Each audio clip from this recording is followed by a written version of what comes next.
Part 1. The bedroom is not just a room. Let me ask you something simple, but important.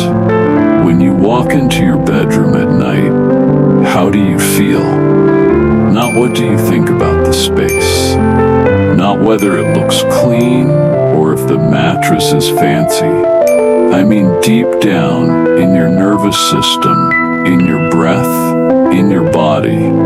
Do you feel like you've entered a space where your guard can drop?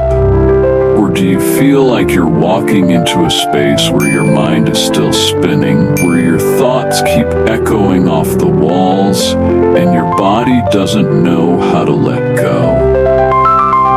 See, most people think of sleep as a purely internal thing. What's happening in your head, your hormones, your heart rate. And yes, all of that matters. But the space you sleep in, that matters too. Sometimes even more than we realize. Because your bedroom is not just a room. It's not just a place you end up in when you're too tired to be anywhere else. It's not just where your bed lives. It's a container, a message you send to your brain every night that says, this is where we shut the world out. This is where we soften. This is where we let go. And for a lot of us, that message isn't being sent clearly. For many people, the bedroom is a place of tension, a place where arguments have happened, where work has followed them in, where clutter builds up, where their phone becomes a window to everything they're trying to forget. It becomes a storage unit for stress, and the body remembers that. The body walks in and says, this doesn't feel like rest. This feels like the last place I solved problems.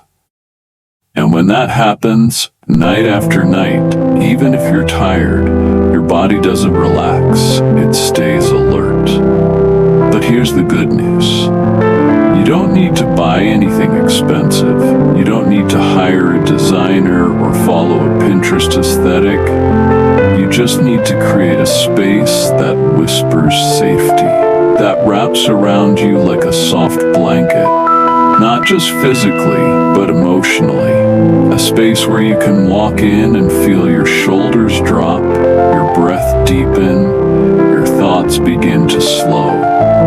So let's talk about how. We start with light. Light is one of the strongest signals your body receives. Bright, white, cool-toned lights tell your brain, stay awake. They mimic daylight, which is great for work, for focus, but terrible when you're trying to wind down. So the first step is softness. Warm, dim lighting. Lamps instead of overheads. Amber bulbs instead of white ones. Even candles if that feels comforting. Let the light in your room say, it's time to rest. Not let's be productive. Next, sound. We don't always realize how much sound affects us. A humming fridge, a ticking clock, distant traffic. Our nervous systems notice all of it, even if we think we're used to it. And then there's silence. For some people, silence is soothing. For others, it's too loud. It reminds them of things they don't want to hear in their own minds. That's where white noise or soft ambient sound can help. A fan, gentle rain, ocean waves, something steady, something that gives your brain a soft wall to lean on. Then, temperature. Did you know your body needs to drop in temperature slightly to fall asleep? It's part of the natural rhythm. If your room is too warm, your sleep becomes restless. You toss, you sweat. Your brain doesn't go as deep. That's why experts recommend keeping the bedroom between 60 to 68 degrees Fahrenheit. Cool enough for your body to settle, but not cold enough to feel exposed. Pair that with cozy bedding, a texture you love, sheets that feel inviting, blankets that wrap you in weight or softness, and suddenly your body starts to believe this is a safe place. And let's talk about scent. It might sound small, but smell is deeply tied to memory, to emotion, to safety. Think about how certain smells bring you back to childhood, or how others instantly make you tense. Using essential oils like lavender, cedarwood, or chamomile can gently signal your brain, we're not in problem-solving mode anymore. We're in rest mode now. Whether it's a diffuser, a linen spray, or just the smell of fresh sheets, scent can be a bridge between chaos and calm. But most of all, we need to talk about energy. Not in some mystical way, but in the way your body feels when you're in a space. Do you walk into your room and feel weighed down by everything that's unfinished? Clothes piled on the chair, a desk full of work, a phone buzzing with notifications. Your room should not be a reminder of your failure to keep up with life. It should be a reminder that you are allowed to step away from it, that you are more than what you produce, that here, in this room, nothing is required of you but to exist. That's why it's powerful to create rituals that separate the world from your rest. Maybe you light a candle every night as a signal. Maybe you put your phone in a drawer and choose not to touch it until morning. Maybe you sit in silence for 2 minutes before getting into bed and say, this is my space, this is my time, this is my place to be human, not perfect. The truth is, your bedroom doesn't need to be impressive. It needs to feel like home, a soft place to land, a gentle invitation to surrender.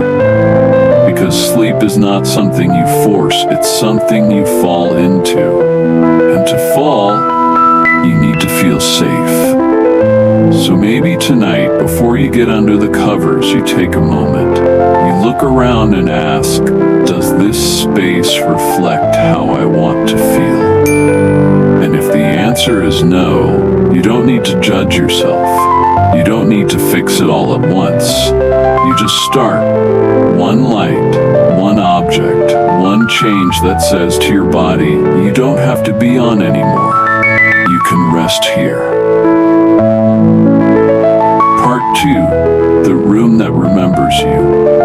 You can light all the candles. You can lower the temperature, fluff the pillows, spray lavender on your sheets. But if your heart doesn't feel safe in the room, your body won't either. But that's something people rarely talk about when it comes to sleep. We talk about the mattress, the sheets, the lighting, the gadgets. But what about the emotional memory of the space?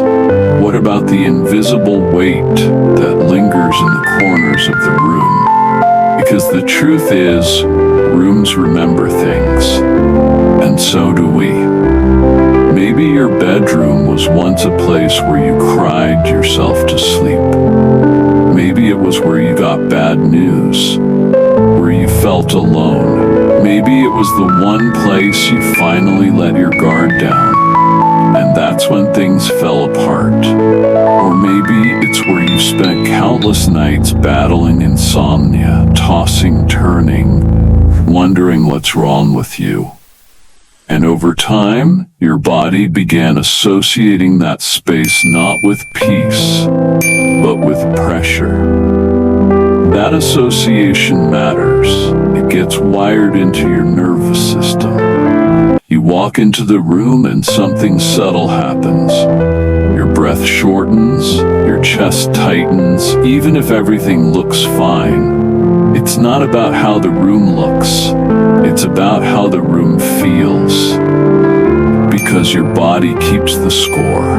And when it walks walks into a space that has become associated with stress, it responds accordingly. But here's something beautiful. You can rewrite that association. You can create new memories in the same space. You can rewire what the room means to your body, not all at once, but little by little, breath by breath. And the key to doing that isn't perfection, it's presence. Start with small rituals, not routines that feel like chores, but moments that bring you back into your body. Maybe it's sitting on the edge of the bed and placing both feet on the floor, feeling the ground support you, reminding yourself this room is mine, I get to decide what it means now. Maybe it's saying a short affirmation before sleep, not something lofty but something kind, like, I'm safe now, or this night belongs to peace, or simply, I'm allowed to rest. Sometimes healing a space doesn't mean changing what's around you. It means changing how you show up in it. What if your bedroom became a place where you offered compassion to yourself every night, no matter what the day looked like? What if it became the one place where you didn't have to perform, didn't have to explain, didn't have to pretend you were okay? Just a space where it's safe to feel. And if your bedroom is where you feel most alone, maybe it's time to meet that loneliness with softness instead of shame.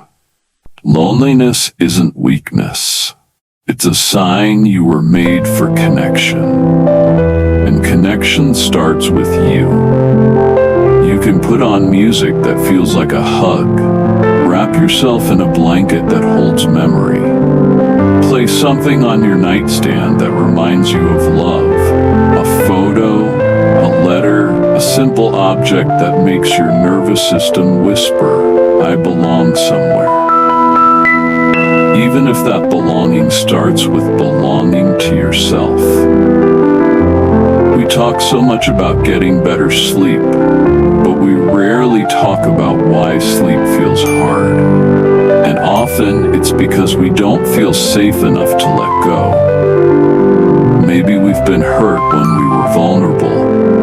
Maybe we've learned that stillness brings up pain. Maybe lying in bed in the dark feels like being exposed to everything we've been avoiding. That's real, and it deserves tenderness. So here's the question.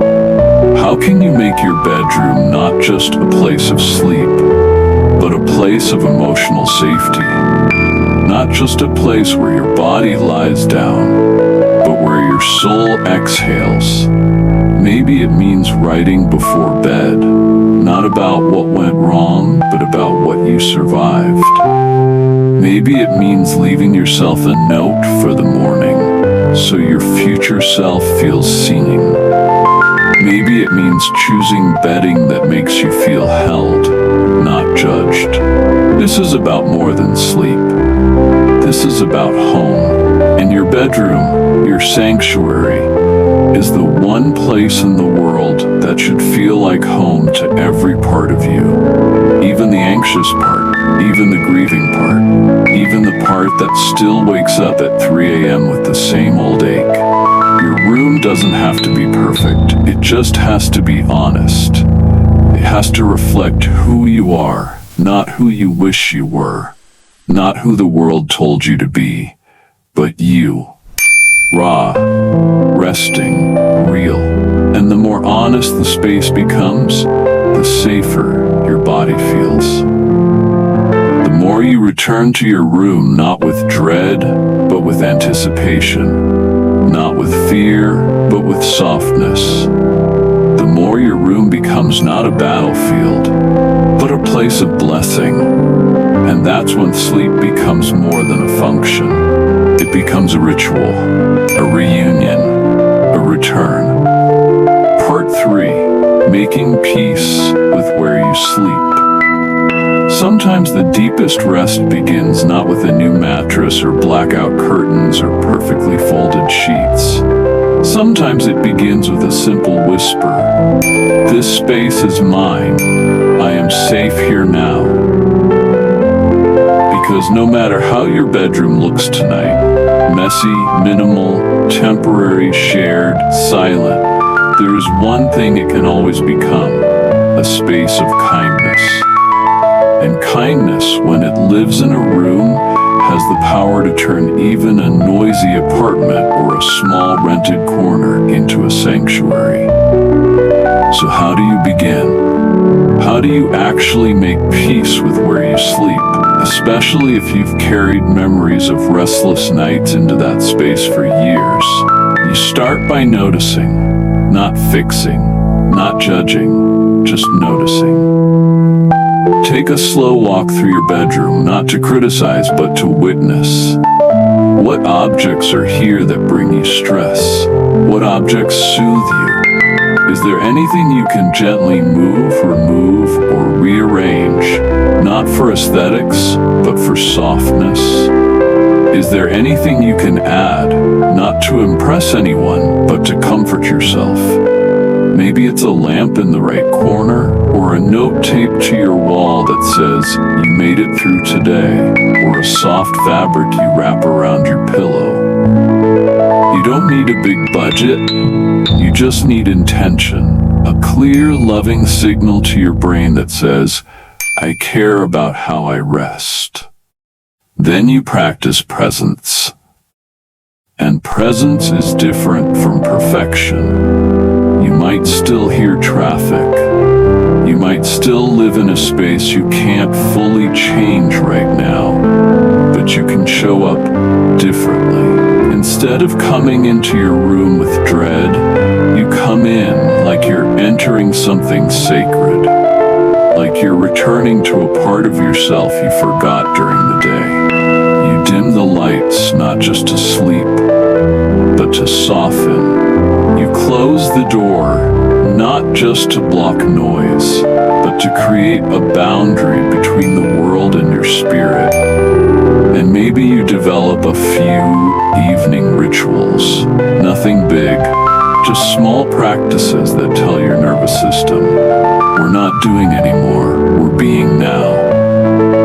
You could light the same candle every night, not because it smells good, but because its flame reminds you to slow down. You could stretch on the floor in silence. You could keep a small notebook next to your bed where you write one sentence a night. Tonight, I let go of. And then name whatever you've been gripping too tightly. Or simply sit on the edge of your bed, feet grounded, hands open, and say, "This room receives me as I am." And if that feels too tender, you can start even smaller. Place your phone face down. Turn off one bright light. Sit for 1 minute with your breath. Let one sigh rise from your chest all the way out through your mouth. That one sigh, that's your body remembering how to rest. That's a beginning. There's no magic trick, no perfect setup, but there is power in choosing how you enter your space. And that choice, repeated gently over time, becomes a rhythm. And that rhythm becomes a refuge. And that refuge becomes the place where sleep finally feels safe again. And if tonight you walk into your room and it still feels heavy, that's okay. You can still offer it kindness. You can still offer yourself kindness. You can whisper, "I know this room has held many restless nights, but tonight I let it become something softer." And even if your thoughts return, even if sleep takes time, you'll know something's shifting, because rest begins with safety. And safety begins with presence. And presence begins with you. So lie down, not like you're bracing for another battle, but like you're settling into something sacred. your pillow hold your head. Let the blanket wrap around your shoulders like a gentle hand. Let your room become the place where you don't have to try anymore. You just have to be. Because in the end, sleep is not about control, it's about release. And your bedroom, when filled with softness and slowness and small rituals of love, can become the doorway into that release. Not as escape, but as homecoming. And maybe, just maybe, tonight is the first night your room feels like a friend again. You've been listening to Sleepless, a podcast by the Daily Health Shift. If this episode helped you make peace with your space, share it with someone whose nights have felt heavy too. And remember, you don't need a perfect room to rest. You just need a room where you're allowed to be human. Until next time, breathe gently, rest slowly, and let home be something you carry inside.